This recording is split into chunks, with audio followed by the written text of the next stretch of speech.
ரிஷப ராசி என்பர்களுக்கு மன நிம்மதியான ஒரு சூழ்நிலைன்றது இந்த ரிஷப ராசி என்பர்களுக்கு இருக்கும். தனிமையை விரும்புவர்கள் பெரிய அளவுக்கு ஒரு கூட்டம் போட்டாலே இவங்களுக்கு பெண்களாக இருக்கிறாங்க அப்படின்னா இந்த பெண்கள் ரொம்ப பெரிய அளவுல மனதால ஒரு பாதிக்கப்பட்டு தான் இருப்பாங்க. மனதுல ஏதாவது ஒரு குழப்பமான ஒரு சூழ்நிலைகள் இவங்களுக்கு வந்துகிட்டே இருக்கும். ஒரு 3 மாதமாக ஒரு ஸ்ட்ரகிள்ஸ்ல இருந்த தொழில் பாத்தீங்கன்னா மீண்டும் புத்துணர்ச்சி பெறதுக்கு உண்டான ஒரு நேரமாக இருக்கும். இந்த காலகட்டம் இந்த ரிஷப ராசி என்பர்களுக்கு வேலை சம்பந்தப்பட்ட ஒரு வளர்ச்சிகள் அதிகப்படியாக இருக்கு. உங்களுடைய ராசி என்பர்கள் தன்னுடைய உடல் நலன்ல இந்த மாதம் ரொம்ப கேர்ஃபுல்லா இருக்கணும்.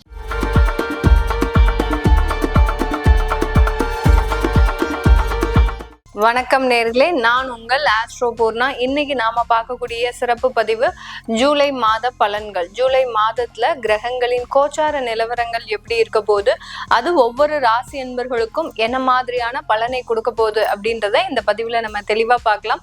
முதல்ல கோச்சார நிலவரப்படி கிரகங்கள் எந்தெந்த அமைப்புல இருக்கு அப்படின்னு பார்க்கும்போது இந்த மாதத்துல ஜூலை மாதத்துல 13ஆம் தேதி சனி அந்த காலபுருஷனுக்கு 12ஆம் இடத்துல வக்ர நிலையை அடைகிறார். 12ஆம் இடம்ன்ற அந்த மீன ராசியில சனி பகவான் வக்ர நிலையை அடைகிறார். அடுத்து 17ஆம் தேதி ஜூலை மாதம் சூரியன் ஆகப்பட்டவர் மிதுன ராசியிலிருந்து கடக ராசிக்கு பெயர்ச்சியாகி வர்றார். அடுத்து 18ஆம் தேதி 7வது மாதம், அதாவது 18ஆம் தேதி ஜூலை மாதம் அந்த புதனாகப்பட்டவர் வக்ர நிலைக்கு வருகிறார். 26ஆம் தேதி ஜூலை மாதம் அந்த சூரியனாகப்பட்டவர் ரிஷப ராசியிலிருந்து தன்னுடைய சொந்த வீட்டில இருந்து மிதுன ராசிக்கு பெயர்ச்சியாகி வர்றார். 29ஆம் தேதி ஜூலை அந்த செவ்வாய் ஆகப்பட்டவர் சிம்ம ராசியிலிருந்து கன்னி ராசிக்கு பெயர்ச்சியாகி வர்றார். இந்த மாதிரியான அந்த கிரகங்களின் கோச்சார நிலவரப்படி அமைப்புகளின்படி ஒவ்வொரு ராசி என்பர்களுக்கும் அந்த தற்காலிகமான ஒரு சூழ்நிலை எந்த மாதிரி இருக்க போகுது, இதனால என்னென்ன மாற்றங்கள் இந்த ராசி என்பர்களுக்கு கிடைக்க போகுதுன்றத இந்த பதிவுல தெளிவா பார்க்க போறோம். ரிஷப ராசி என்பர்களுக்கு ஜூலை மாதத்துல உங்களுக்கு ஆட்சி பெற்று இருக்கக்கூடிய அந்த சுக்கிரன் ஆகப்பட்டவர் மாத இறுதியில தான் உங்களுக்கு மிதுன ராசிக்கு பெயர்ச்சியாக போறார். அதனால இந்த மாதம் முழுவதுமே உங்களுக்கு ஒரு இன்பகரமான ஒரு மகிழ்ச்சிகரமான ஒரு மன நிம்மதியான ஒரு சூழ்நிலைன்றது இந்த ரிஷபராசி என்பர்களுக்கு இருக்கும். ஜென்ரலாவே இந்த ரிஷபராசி என்பர்கள் நிறைய பேர் பாத்தீங்கன்னா அதிகப்படியாக தனிமையை விரும்புவர்கள். பெரிய அளவுக்கு ஒரு கூட்டம் போட்டாலே இவங்களுக்கு பிடிக்காது. அதே சமயத்துல எல்லாருமும் இருக்கணும், இவங்களோட யாரும் இல்லாமலையும் இருக்க மாட்டாங்க. பட் அந்த கூட்டத்துல போறது, அதிகப்படியாக ஒரு கூட்டத்திலேயே இருக்கிறது, இதெல்லாம் இவங்களுக்கு பிடிக்காது. மேக்சிமம் தனிமையில இருந்து நிறைய சிந்திக்கக்கூடிய ஒரு எண்ணம் உடையவர்கள் நம்ம ரிஷபராசி என்பர்கள் தான். பெண்களாக இருக்கிறாங்க அப்படின்னா இந்த பெண்கள் ரொம்ப பெரிய அளவுல மனதால ஒரு பாதிக்கப்பட்டு தான் இருப்பாங்க. மனதுல ஏதாவது ஒரு குழப்பமான ஒரு சூழ்நிலைகள் இவங்களுக்கு வந்துகிட்டே இருக்கும். அதே சமயத்துல தன்னுடைய ஒரு அழகு சம்பந்தப்பட்ட ஒரு விஷயத்துல ரொம்ப ஆர்வம் மிக்கவர்களாக இருப்பாங்க. மற்றவர்களுக்கு தெரியாம தன்னுடைய ஒரு நளினத்தை எப்போதுமே பார்க்கக்கூடிய ஒரு பெண்களாக தான் இந்த ரிஷபராசி என்பர்கள் இருப்பீங்க. இந்த காலகட்டம் இந்த ஜூலை மாதம் உங்களுடைய குடும்பத்துல ஒரு சுப நிகழ்ச்சிகள் நடக்கிறதுக்கு உண்டான ஒரு நேரமாக தான் இருக்கும். உங்களுடைய 11ஆம் இடத்துல இருக்கக்கூடிய அந்த சனி வக்ர நிலை அடைகிறதுனால இந்த ராசி என்பர்களுக்கு அந்த தொழில் சம்பந்தப்பட்ட நிறைய ஒரு வளர்ச்சிகள் இந்த காலகட்டம். ஒரு 3 மாதமாக ஒரு ஸ்ட்ரகிள்ஸ்ல இருந்த தொழில் பாத்தீங்கன்னா மீண்டும் புத்துணர்ச்சி பெறதுக்கு உண்டான ஒரு நேரமாக இருக்கும். யாரெல்லாம் அந்த இரும்பு சம்பந்தப்பட்ட தொழில்ல இருக்கிறீங்க, கமிஷன் சம்பந்தப்பட்ட தொழில்ல இருக்கிறீங்கன்னா அவங்களுக்கெல்லாம் இந்த காலகட்டம் நிறைய ஒரு வளர்ச்சி மிகுந்த ஒரு மாதமாக தான் இந்த ராசி என்பர்களுக்கு இருக்க போது. இரும்பு தொழில்ல கமிஷன் பேசிஸ்ல ஒர்க் பண்றீங்க அப்படின்னா அவங்களுக்கு டபுள் மடங்கு உங்களுக்கு ஆதாயம் இருக்கக்கூடிய ஒரு நேரம். ஏன்னா அந்த சனியும் வக்ர நிலை அடைந்த அந்த ராகுவோடு சேர்ந்து இருக்கும்போது அந்த இரும்பு சம்பந்தப்பட்ட தொழில்களுக்கு நிறைய ஒரு வருமானம்ன்றது அதிகப்படியாக இருக்கும். அதே மாதிரி ஸ்கிராப் சம்பந்தப்பட்ட மெட்டீரியல், இந்த மாதிரியான ஒரு தொழில் செய்யறவங்களுக்கும் நிறைய வளர்ச்சின்றது இந்த காலகட்டம். நீங்க நினைக்காத இடத்துல எல்லாம் உங்களுக்கு ஒரு ஆர்டர்ஸ் கிடைக்கிறதுக்கு உண்டான ஒரு மாதமாக தான் இந்த ராசி என்பர்களுக்கு இருக்கும். இந்த ரிஷப ராசி என்பர்கள் இந்த மாதிரியான ஸ்கிராப் சம்பந்தப்பட்ட தொழில்லாம் செய்யறதுக்கு விருப்பப்படவே மாட்டாங்க. ரொம்ப ஹைஜீனிக்கா இருப்பாங்க. எந்த இடத்துக்கு போனாலும் இவர்களுடைய அந்த சுகாதாரமான ஒரு சூழ்நிலையை அதிகமா விரும்புவாங்க. ஆனாலும் இந்த காலகட்டம், இந்த ஜூலை மாதம் பாத்தீங்கன்னா இவர்களுக்கு இந்த மாதிரியான தொழில்ல அதிகப்படியான வாய்ப்புகள் வர்றதுனால ஒரு ஃபோர்ஸபிளா இந்த தொழிலுக்கு செய்ய வேண்டிய ஒரு கட்டாய சூழ்நிலையில தான் இந்த ரிஷபராசி என்பர்கள் இருப்பாங்க. இந்த காலகட்டம் இந்த ரிஷபராசி என்பர்களுக்கு வேலை சம்பந்தப்பட்ட ஒரு வளர்ச்சிகள் அதிகப்படியாக இருக்கு. உங்களுடைய 5ஆம் இடத்துல அந்த செவ்வாயும் மாத இறுதியில தான் உங்களுக்கு பயிற்சி ஆகிறாரு.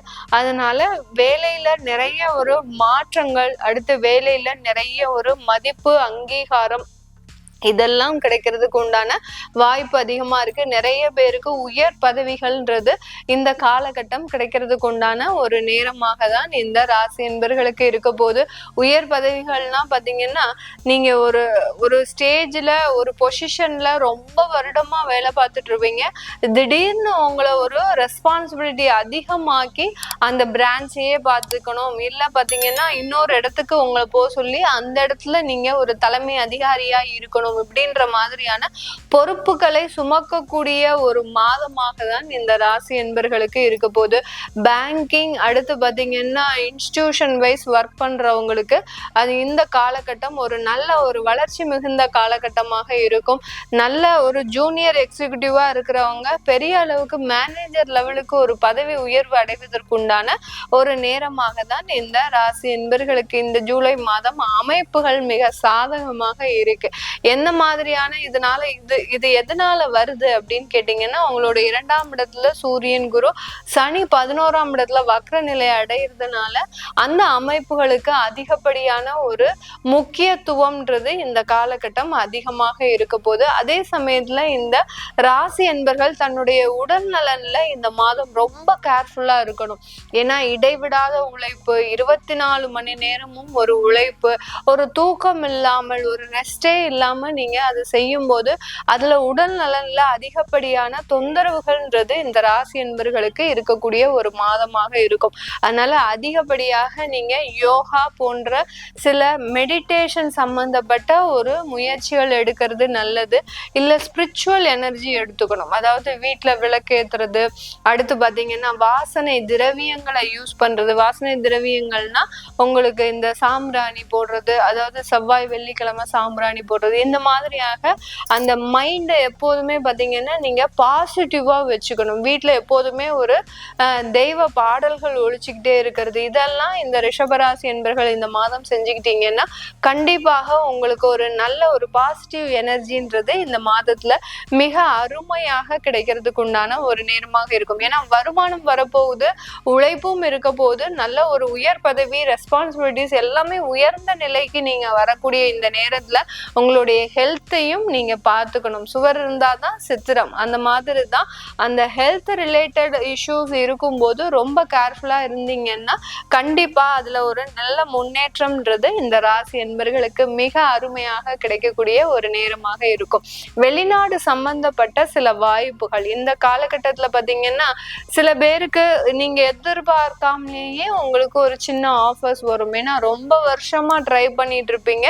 இந்த வருஷம் இந்த மாதத்துல இந்த காலகட்டத்துல உங்களுக்கு அதற்குண்டான ஒரு வாய்ப்புகள்லாம் உங்களை தேடி வருவதற்குண்டான ஒரு நேரமாக இருக்கும். அந்த வெளிநாட்டு வாய்ப்புகளை நீங்க உங்க ஜாதகப்படி ஆராய்ந்து போலாமா போகக்கூடாதா அப்படின்ற மாதிரியான ஒரு தீர்வை எடுத்துக்கோங்க. ஏன்னா சில விஷயங்கள் லாங் டேர்ம் விஷயங்கள் பண்ணும்போது ஒரு விஷயங்களை செய்யறதுக்கு முன்னாடி அதை நல்லா ஆராய்ந்து செஞ்சிட்டீங்க அப்படின்னா கண்டிப்பா அதுல ஒரு நல்ல ஒரு மாற்றங்கள் இந்த ராசி என்பர்களுக்கு முழுமையாக கிடைக்கும்.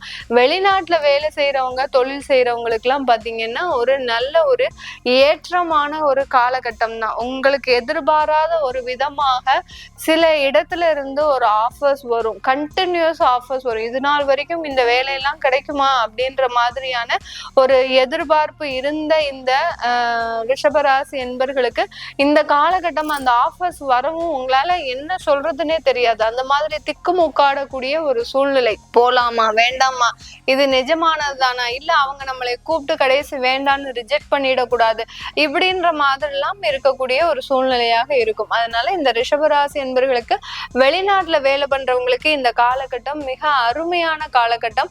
இந்த காலகட்டத்துல இருக்கக்கூடிய அந்த வெளிநாட்டுல இருக்கக்கூடியவர்கள் நல்ல ஒரு மாற்றத்தை நோக்கி நகர்வு பண்ணுங்க. அது பண்ணும்போது ஆட்டோமேட்டிக்கா உங்களுக்கு எல்லாம் ஒரு நல்ல ஒரு முன்னேற்றத்தை கொடுக்கக்கூடிய ஒரு நேரமாக தான் இருக்கும். இது எல்லாமே நம்ம கோச்சார நிலவரப்படி பலன்களை கணிச்சு சொல்லியிருக்கிறோம். உங்களுடைய தசாபுத்தி சுயஜாதக பலன்களை பார்க்கணும் விருப்பப்படுறவங்க கீழே இருக்கிற நம்பருக்கு வாட்ஸ்அப்ல அப்பாயின்மெண்ட் வாங்கிக்கிட்டு நீங்க என்கிட்ட கன்சல்ட் பண்ணிக்கலாம். உங்களிடமிருந்து விடைபெறுவது உங்கள் ஆஸ்ட்ரோ பூர்ணா. நன்றி, வணக்கம்.